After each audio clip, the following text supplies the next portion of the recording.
Halo sahabat yes, salam hebat, luar biasa. Selamat datang di channel Komunitas Bisa, anak muda Indonesia pasti bisa. Loh, Cintor kok di sini? Gak boleh. Ikutan dengerin gak apa-apa kan belajar. Yaudah, nggak apa-apa ya, jangan ganggu ya. Kamu gak ganggu kok. Oke, topik kita kali ini adalah 3 ciri-ciri orang yang bakal sukses di masa depan setelah yang satu ini.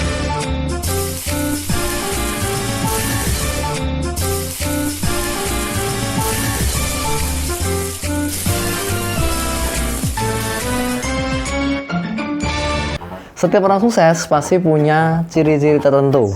Dan hari ini pasti Anda ingin ngecek kan, apakah saya termasuk orang sukses atau belum. Ya, dan channel ini pun itu punya ciri-ciri tertentu teman-teman. Ya, yang pastinya membangun, positif, menginspirasi, dan memotivasi. Itu udah ada ciri-cirinya gitu kan. Nah, hari ini kita mau bahas 3 ciri-ciri orang sukses yang akan sukses di masa depan gitu ya. Yang pertama, yaitu orangnya ulet. Ulet.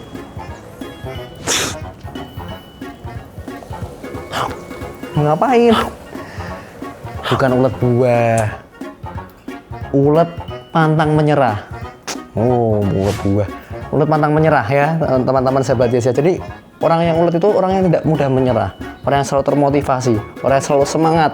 Ya, walaupun gagal, dia akan bangkit lagi. Gagal 10 kali, bangkitnya 11 kali. Gagal 11 kali, bangkitnya 12 kali. Jadi dia selalu bukan menjadi seorang yang pecundang gitu ya, bukan menjadi seorang yang mudah menyerah, tapi dia selalu berjuang, fight, mati-matian untuk masa depan yang lebih baik. Ya, itulah yang namanya ulet. Dan ulet ini memang kata-kata yang cuma 4 huruf, ya, ULET, sangat mudah diucapkan, tapi memang sulit dilakukan. Ya, terbukti bahwa menjadi pengusaha tidak mudah, saya tahu. Dan menjadi seorang pengusaha memang pasti harus ulet. Itu nomor 1. Ya, kalau Anda nggak punya poin nomor 1, ciri-ciri ulet tadi, lupakan jadi pengusaha. Karena jadi pengusaha itu banyak tantangannya, teman-teman. Banyak kesulitannya, banyak rintangannya. Dan butuh keuletan itu untuk bisa melewati badai demi badai, kesulitan demi kesulitan untuk meraih masa depan yang lebih baik. Yang kedua, yaitu suka belajar. Ya, belajar hal baru. Contohnya kalau kita suka baca buku, Anda tahu buku Badai Pasti Berlalu, karangan dari mentor kita, Pak Chandra Putanegara. Ya, ini di sini banyak sekali ceritanya. Loh, kamu di sini ngapain lagi? Woi. Ya. Kurang ajar, tiba-tiba ditutup bukunya. Udah, jangan ganggu lagi ya. Jadi kita harus suka belajar, teman-teman. Jangan sampai kita ketinggalan dengan mungkin orang lebih muda daripada kita. Makanya kita belajar ini bukan harus sama orang yang lebih tua, ya. Belajar sama orang yang lebih muda pun juga bisa. Ya, belajar dengan orang yang lebih pengalaman juga boleh. Jadi bukan masalah usia.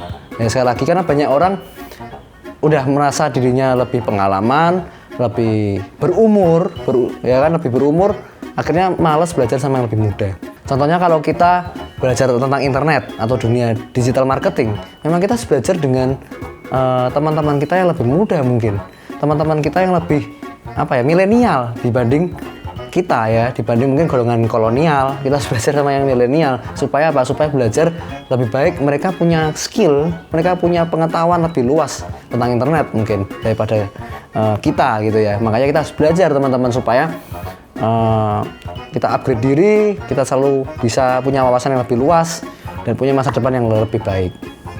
Yang terakhir, yang ketiga, yang paling penting dan sangat penting yaitu beradaptasi. Adaptasi. Ya, beradaptasi ini gampang. bukan itu. Itu namanya imitasi. Oh iya, itu imitasi ya? Udah, jangan ganggu. Ya, beradaptasi ini berbicara tentang yang namanya menyesuaikan diri, teman-teman. Ya kan? Menyesuaikan diri dengan lingkungan yang ada. Contoh paling gampang adalah orang yang gagal beradaptasi. Ya, mohon maaf di sini, ini mungkin udah cerita lama ya. Handphone Nokia, mungkin Anda tahu ya. CEO Nokia itu juga bingung kenapa Nokia ini bisa tumbang, ya. Padahal tidak melakukan kesalahan apapun. Makanya CEO ini akhirnya mikir apa yang jadi kesalahan kita ya. Ternyata mereka nggak bisa adaptasi. Akhirnya tergeser oleh namanya BlackBerry. Akhirnya BlackBerry pun nggak bisa berumur lama juga. Dan akhir-akhir ini kita tahu yang namanya HP Android itu menguasai dunia. Akhirnya HP-HP yang sudah lama itu akan berganti dan berevolusi menjadi HP Android. Ya kalau nggak bisa menyesuaikan zaman, kita akan tergiris dan hancur dengan perkembangan zaman yang ada. Makanya kita harus selalu adaptasi teman-teman. Contoh paling nyata lagi adalah binatang namanya dinosaurus. Anda pasti tahu kan?